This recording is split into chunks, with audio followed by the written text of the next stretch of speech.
গ্রামের নাম মহিষাদল। সেই গ্রামে দুই ডাইনি বাস করত। সেই ডাইনি দুজন একে অপরের সাথে কথা বলছিল। তারা বলছিল যে তারা 7 দিন ধরে খাবার পাচ্ছে না।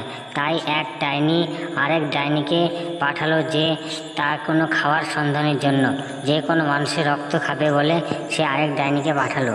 এবং এক ডাইনি সে যেতে লাগলো বনের মাঝখান দিয়ে। যেতে যেতে অনেক দূর হাঁটতে বেরোলো, হাঁটতে হাঁটতে বাড়ি পেরোলো, মাঠ পেরোলো এবং সন্ধ্যা হয়ে আসলো। সন্ধ্যা দিয়ে যেতে যেতে যেতে যেতে একটি গাছের তলায় একটি লোককে দেখছে শুয়ে আছে।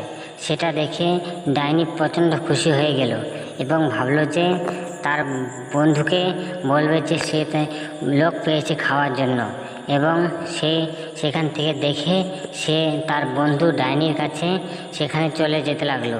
এবং যেতে যেতে যেতে যেতে হাঁটার পর ডাইনির কাছে এসে পৌঁছালো এবং তাই সেই ডাইনির কাছে এসে বলল যে সে তাদের খাওয়ার জন্য একটি লোককে দেখে এসেছে।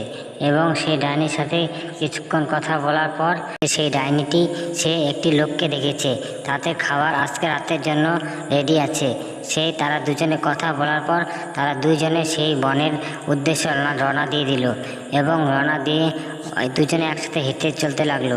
চলতে চলতে চলতে মাঠ বন সব পেরিয়ে সেই লোকটির কাছে গিয়ে পৌঁছালো এবং দেখলো যে লোকটি শুয়ে রয়েছে। সেখানে যাওয়ার পর লোকটিকে দেখলো সে ঘুমিয়ে আছে এবং তারা দুজনে সেই লোকটিকে তুলে নিয়ে এসে তাদের খাবার সন্ধানে সেখানে নিয়ে আসলো। নিয়ে আসার পরে তারা সেই লোকটিকে রাত্রিবেলা মেরে তারা দুজনে এসে তাদের রক্ত খেয়ে নিল। বন্ধুরা, আমার ভিডিও তোমাদের কেমন লাগলো প্লিজ আমাকে কমেন্ট করে জানিও। আর যারা আমার চ্যানেলটিকে এখনও সাবস্ক্রাইব করোনি প্লিজ সাবস্ক্রাইব করে চ্যানেলটির পাশে থেকো। আর পরে ভিডিওর জন্য প্লিজ অপেক্ষা করো।